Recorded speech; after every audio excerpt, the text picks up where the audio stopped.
Greetings to all. One of the scripture readings appointed for this fourth Sunday after Pentecost comes from the Gospel of Matthew, chapter 10, verses 40 to 42. The line that particularly caught my attention was the line which says, "Whoever welcomes a prophet in the name of a prophet will receive a prophet's reward."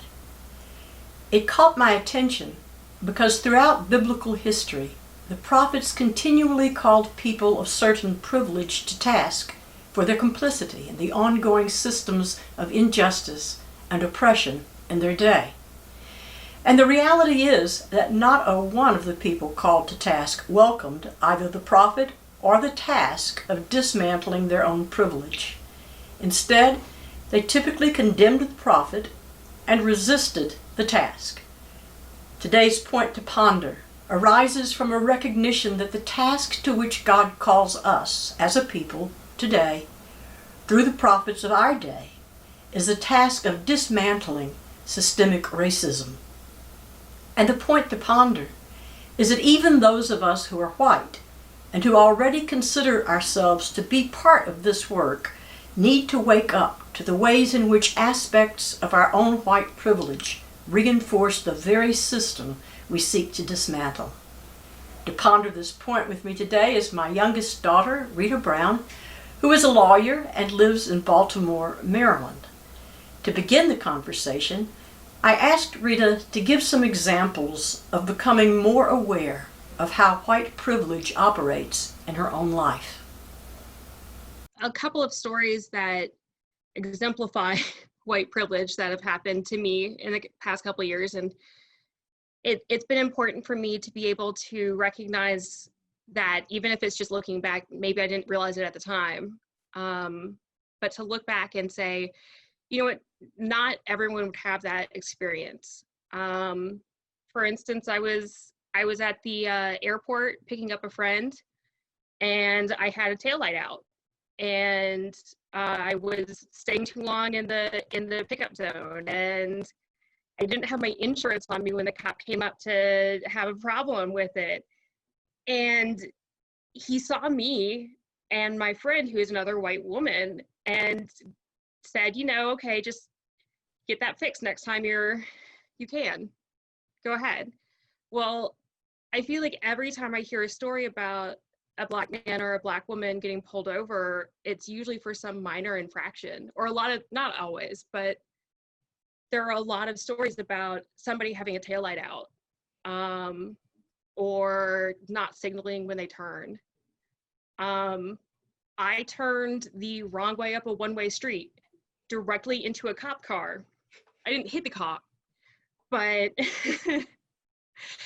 I rolled down my window immediately and said in my most exaggerated Southern accent, "I'm sorry, officer. I'm just so new here. I don't know where I'm going." And I got confused. And he turned on his lights, and he pulled into the intersection that I had just turned wrong on, and stopped traffic so that I could pull a U-turn in the intersection.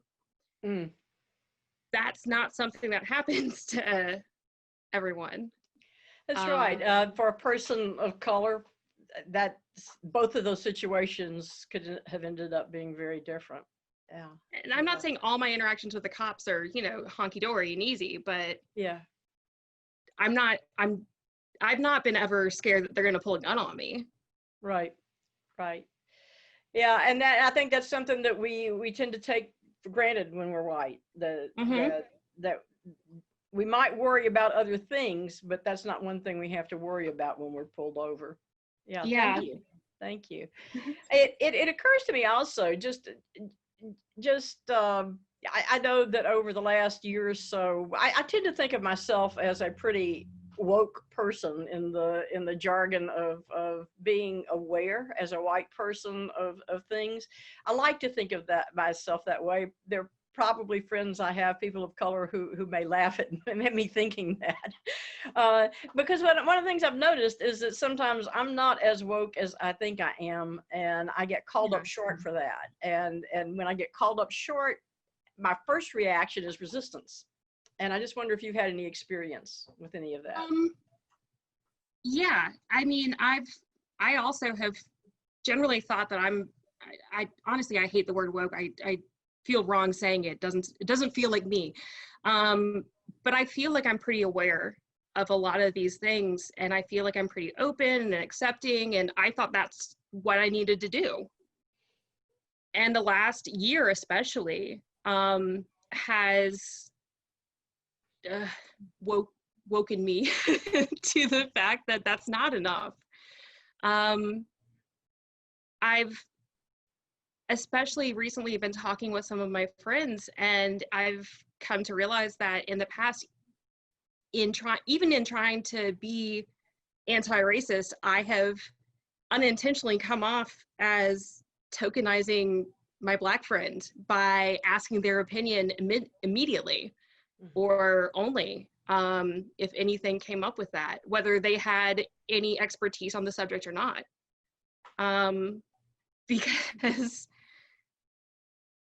Because that was the person I would go to, and I was told, you know, you don't see color, and that was what you're supposed to do, and you know, but also listen to people of color and follow their lead on some of these things. And you have to balance that with not putting all the burden on them. It's not their job to educate us. And that's one that I've kind of come across, and it's hard because I don't know a lot of things, apparently. I knew tangentially maybe more than the average person my age. I'm a history nerd, so I looked into a couple things more, but I didn't know about, I knew about Black Wall Street. I didn't know that the way it was destroyed was the Tulsa Massacre. Like, the two things were not connected for me. I knew the civil rights movement was hard, but there were a lot of things about that you kind of just say, okay, well, now it's just policing, and now we just have to get rid of policing. But all of a sudden you start looking at generational wealth and the inequality there, which is one that has been, I guess, more recently brought to my own mind as something to be aware of. I knew that Black people were often in poverty more often than white people, but I didn't understand the long history of systemic suppression and racism that really went with it. And I didn't understand how the history of that can prevent a family from any kind of generational wealth building.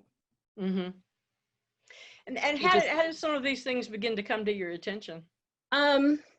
So I will say this is one nice thing about Google and Facebook spying on you all the time, is the more you read articles, the more they show you articles. The more people of color and activists that you follow on Facebook or Twitter or Instagram or whatever, the more recommendations they have. So there have been more articles. I started following Ta-Nehisi Coates, and who only came to my attention when I read his article, The Case for Reparations. And at the time, I didn't completely agree with everything that was said in that article, but the more I've learned, the more it's made a lot of sense to me. So if you were going to say one thing, or two, could be two things, could even be three things, to some white person who did want to become more aware and wasn't sure how to start, what would you say? Well, I would first very excitedly tell them that there is actually a Google document now that people have worked together on to create a kind of rubric of how to build yourself through the steps of becoming anti-racist. And it gives all the resources throughout that. I think some of this was tied in with there was a graphic that you may have seen through Instagram or Facebook or whatever, it was a pyramid of racism. And the top above this red line is, all these things that we know to be racist. Those are the racist things, except for the fact that there's all this iceberg down below. I did see that. Yeah. In fact, I shared it on my post, and I was not surprised by the number of things below that line, but as I read some of those, I realized that I really didn't know a lot about it. I might have heard the term, and some of them maybe I never even had heard the term before. Yeah. And so I saw things like this, and I had to have hard conversations with myself where I kind of looked at those graphics or those articles, and I had to critically think about my own history and my interactions with people, and face the fact that I have messed up in the past. I've not been my best self. I may have, used one of the microaggressions unintentionally or whatever, but it's still there. And the only way to really correct that is to have that hard conversation and to say, you know what, I did mess up, but I'm going to do better. And the only way to do better is to then understand that you did mess up, and then how you can change your mind, which is true of any therapeutic retraining of thoughts, really. Yeah. So thank you, Rita, for taking the time to talk with me about this tonight. I know that these are the kinds of discussions that are important for all of us to have, the kinds of things it's important for all of us to bump up against. And as we go forward, my hope would be that there will be many more conversations among many different people about where we are, what we need to see, and how we move forward to be better than we have been.